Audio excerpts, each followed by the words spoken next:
Fake HOA cops broke in at 3 a.m. They didn't know a Navy vet lived there. Most people think danger looks obvious. A ski mask, a dark alley, a stranger who doesn't belong. But sometimes it wears a badge. Sometimes it walks up your driveway in an orange vest, holding a clipboard saying it's from the HOA. And sometimes you don't realize what's really happening. Not until the door's already open. What you're about to hear is a true story, not just of a break-in, but of a breakdown in trust and safety in the illusion that a quiet suburb means nothing bad can happen. At 3:14 a.m., three men came to our house pretending to be officials. They thought we'd be confused. Compliant, that fear would do the rest. But what they didn't know was who lived inside. If this is your first time here, welcome to HOA Karen Files, where we tell true stories from behind the blinds and beneath the calm surface of neighborhoods just like yours. Subscribe for more real incidents like this one. And if you've ever felt like something was off about that official knocking at your door, you're not alone. Let's begin. It was the sound that woke me first, not loud, not frantic, but deliberate.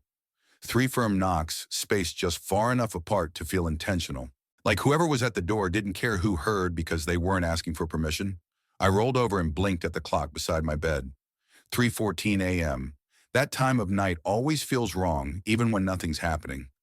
But something was. I could feel it in my chest. The kind of stillness that doesn't belong in a house where everyone should be asleep. At first I thought maybe I'd imagined it. But then came the second knock, louder. Sharper, it hit like a nail through instinct.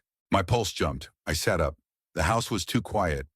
Then downstairs a crash, not something dropping, something breaking. Followed by the soft, almost apologetic thud of movement, a brush against a wall, a footstep trying not to sound like one. I slid out of bed, feet on the floor, before I realized I was moving. That's when I saw her.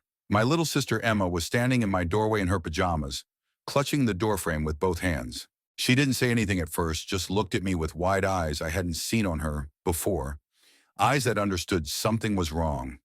"They're at the back door," she whispered, voice tight. "Three guys, I saw them from my window. They're wearing vests, orange with radios and badges. One of them has a crowbar." Her words didn't make sense at first. The HOA now, but then I heard it from the kitchen, a voice calm, confident, too measured. "Sir, we've had reports of non-compliant lighting. You'll need to step outside." It wasn't what he said.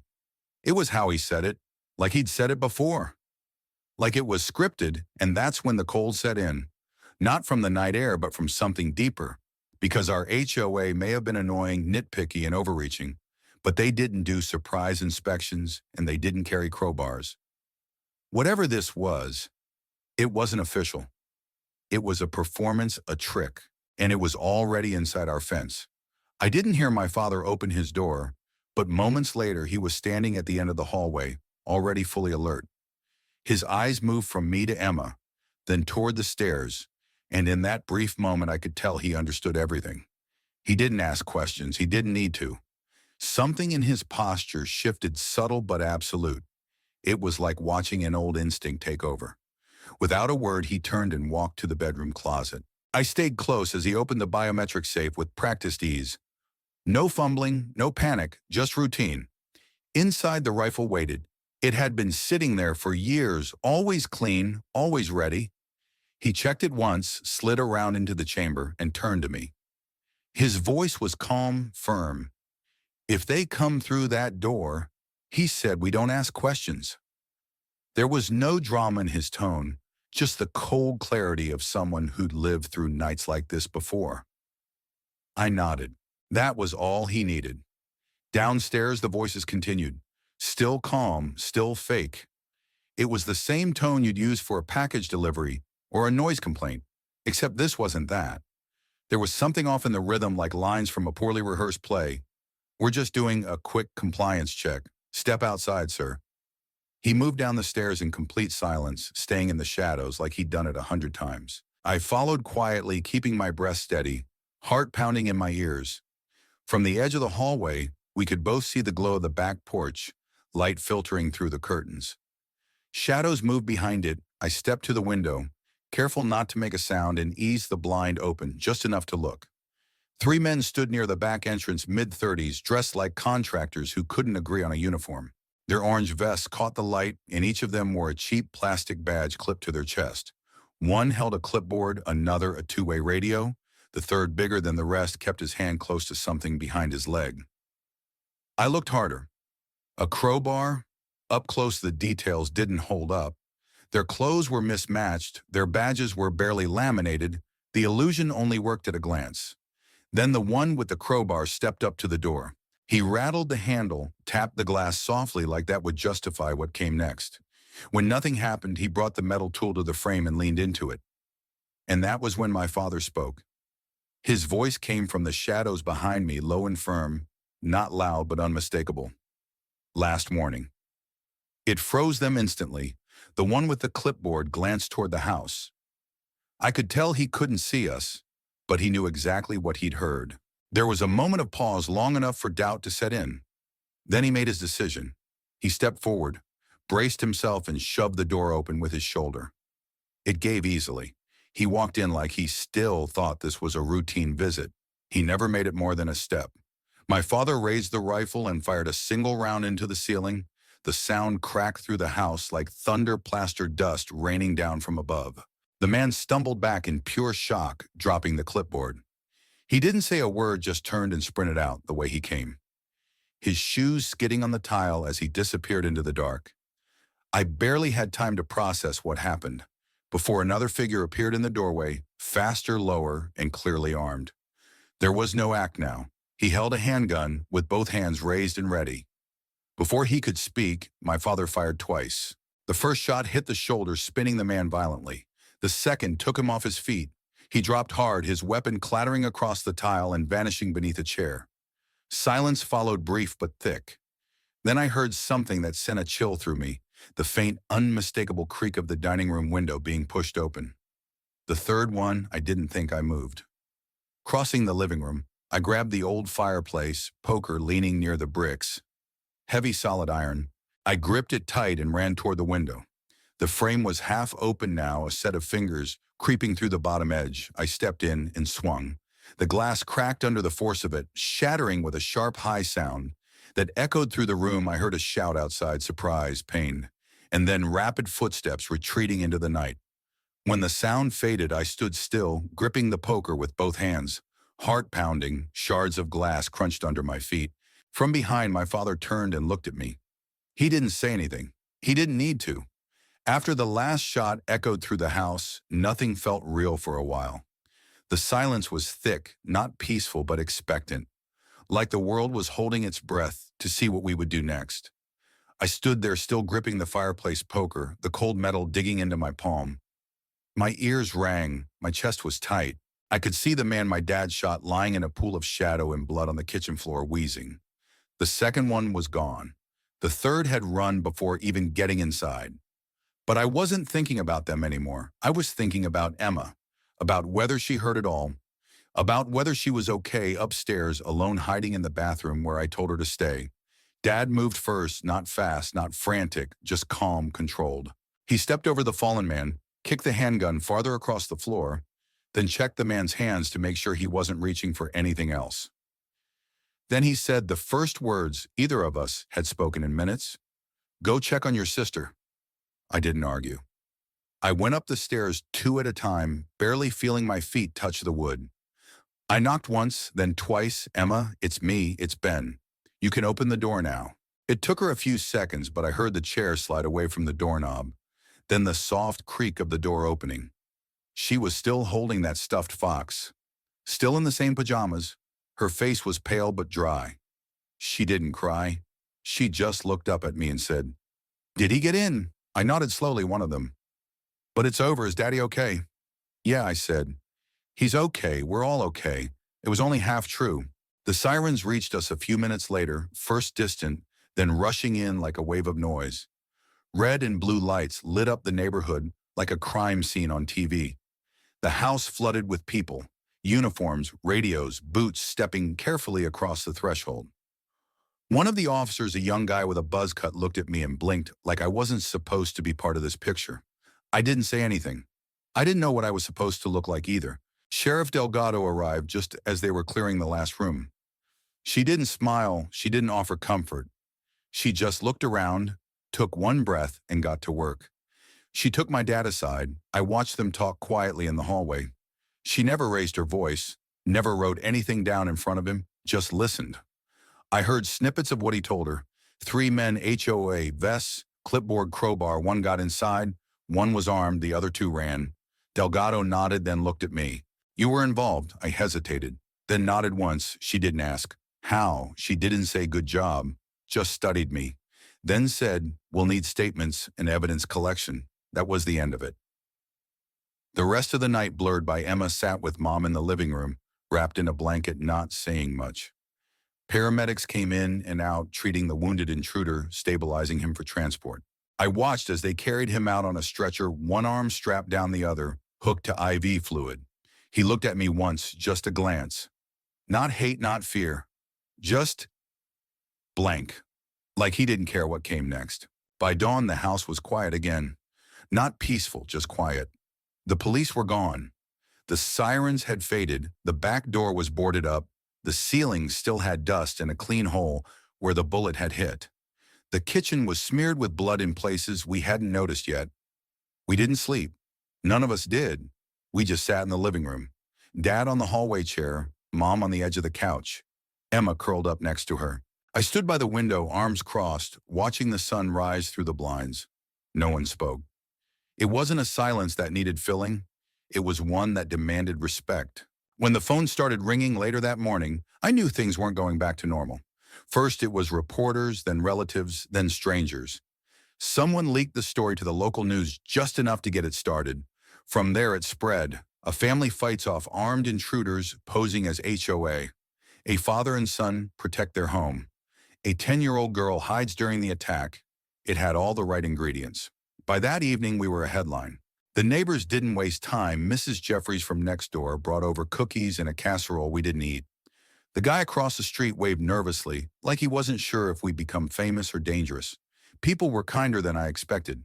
But they were also distant. We had become that house, the one where the siren stopped, the one where the window broke, the one where someone almost died.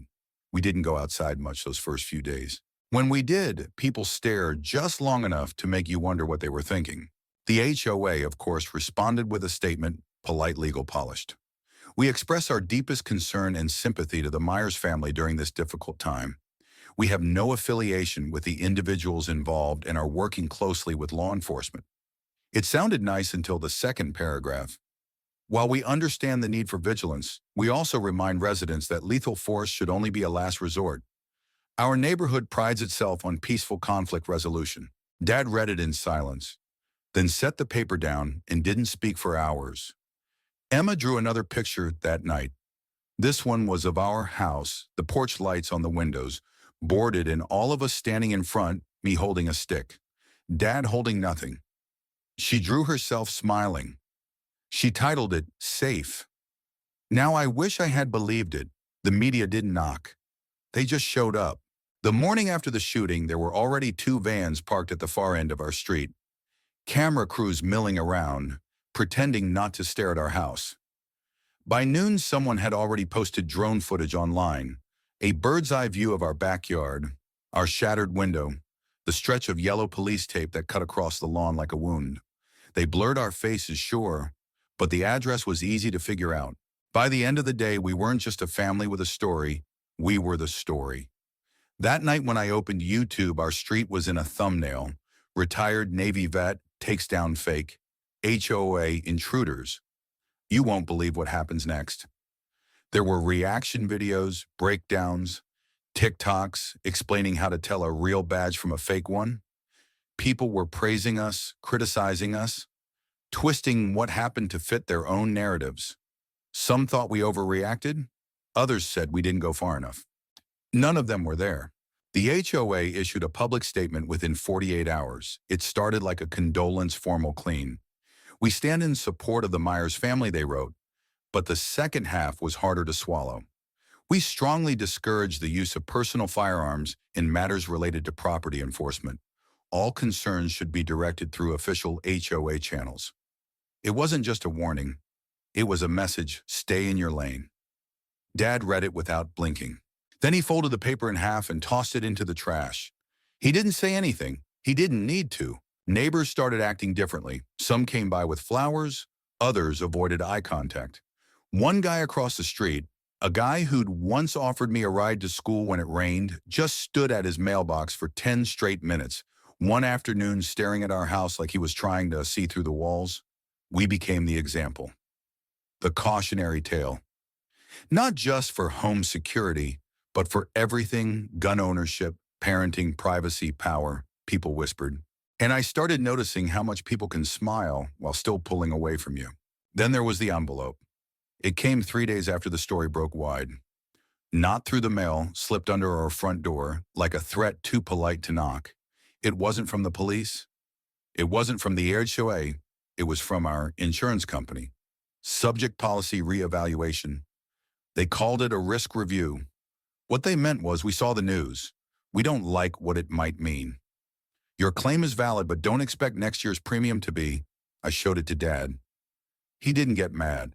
He just sat down at the kitchen table, poured himself a glass of water, and stared at the floor for a long time. Emma started locking her bedroom door every night. She put a chair under the handle like she'd seen in movies. It didn't matter how many times we told her she was safe. She didn't believe it, and honestly, I wasn't sure I did either. She started drawing strange things, pictures of our house surrounded by walls, moats, barbed wire. One night I found a crayon sketch folded up on the kitchen counter. It showed a stick figure standing at the window with a bat in hand. The name Ben was written underneath. I didn't know whether to be proud or broken by that. School wasn't any better. People looked at me like I was something between a celebrity and a freak. Some asked questions, others just kept their distance. A few teachers pulled me aside, gently asking if I needed to talk to someone I didn't. Not because I was okay, because I didn't want to explain the kind of not okay I felt. It wasn't fear anymore. It wasn't even anger. It was clarity. I saw the cracks now. In the systems, in the expectations, in the way adults talked about safety like it was a given, when really it was something you had to choose to maintain every single day. One afternoon, the HOA held another meeting. Dad didn't want to go. Mom told him he should. I went with him. The community hall was full. More than usual, some were there for gossip, some were genuinely shaken, but most just wanted reassurance that everything was back to normal. Richard Stokes, the HOA president, stood at the front with his usual smug authority. His tie was crooked, his voice was tight. "We want to acknowledge what happened," he said. "We want to thank law enforcement, and we want to make it clear the board has zero tolerance for impersonators." That part was fine, but then came the real message. At the same time, we remind residents that reacting with violence, even in fear, can escalate situations unnecessarily. We're working on new guidelines to ensure better communication moving forward. My father stood up slowly. "Are you saying we shouldn't have defended our home?" Stokes shifted uncomfortably. "I'm saying there are procedures." "Were your procedures there at 3 in the morning?" Dad asked. "Did they stop the door from breaking? Did they protect my kids?" The room was dead silent because if the answer's no, Dad continued, "Then don't stand there and tell me what I should have done." He sat down again, calm. Like he just finished reading the weather. I didn't hear applause, but no one spoke against him either.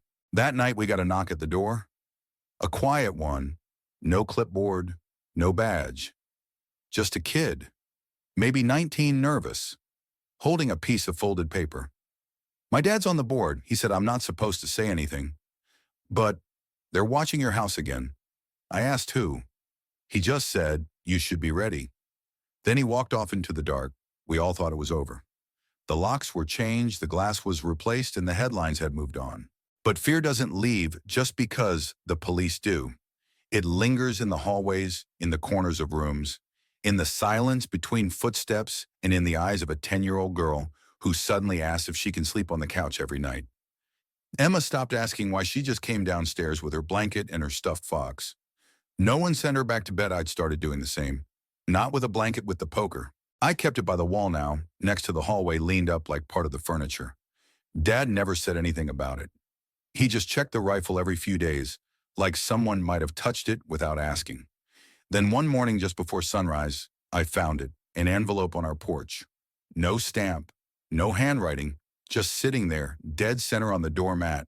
Inside was a single photo, grainy low-res Emma walking to the car after school, taken from a distance. You could barely see her face, but there was no mistaking it. Written on the back in all caps, there's always a second act. Dad didn't raise his voice when I showed him. He didn't curse. He didn't even speak at first. He just picked up the phone and called Delgado. 2 hours later, there was a patrol car parked across the street, but we all knew that wasn't going to be enough. The next 3 days were the longest of our lives. Emma didn't go to school. Neither did I. My mom started leaving the lights on in every room, even during the day. My father stopped sleeping altogether. He sat in the hallway at night back against the wall, rifle across his knees. The kind of posture that isn't paranoid, it's prepared. We didn't talk about Yates by name. We didn't need to. He had become something else, a presence, a possibility like smoke. You don't see it at first, but once you do, you know fire isn't far behind. Then on the fourth night, the lights went out. Not the neighborhood, just our house. 1 second we were sitting in the living room. The next, everything snapped to black. The power strip on the TV blinked off. The fridge went silent. The hallway light vanished. I looked at my dad. He was already moving. He stepped to the safe, opened it, loaded the rifle. I grabbed the poker without thinking. We didn't speak. We didn't need to. From outside, there was nothing. No sound, no footsteps.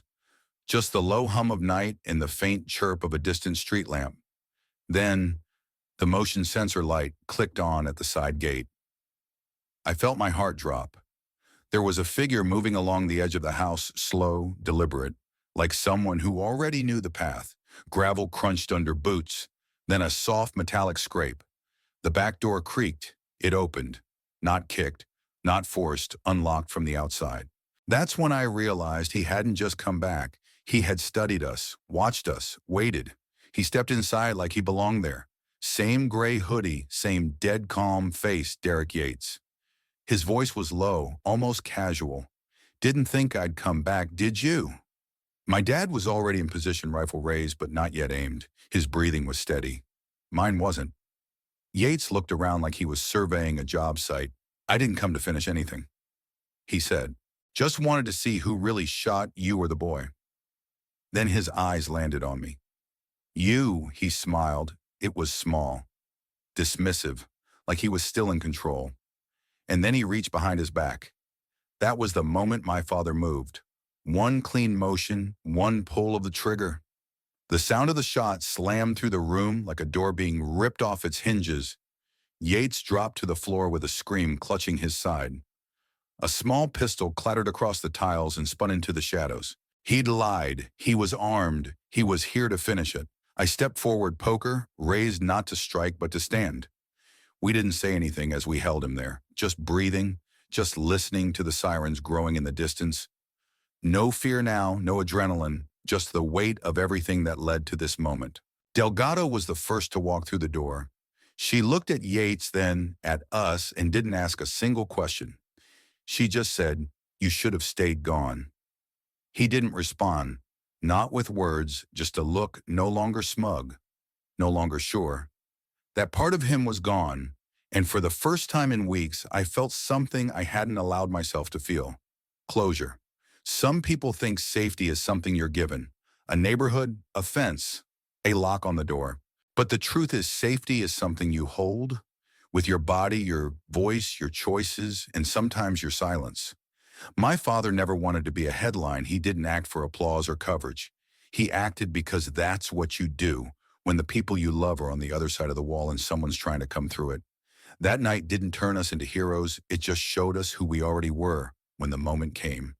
And maybe that's the point.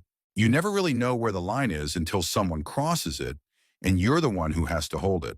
If stories like this matter to you, the real ones, the messy ones, the kind that never make the HOA newsletter, then you're in the right place.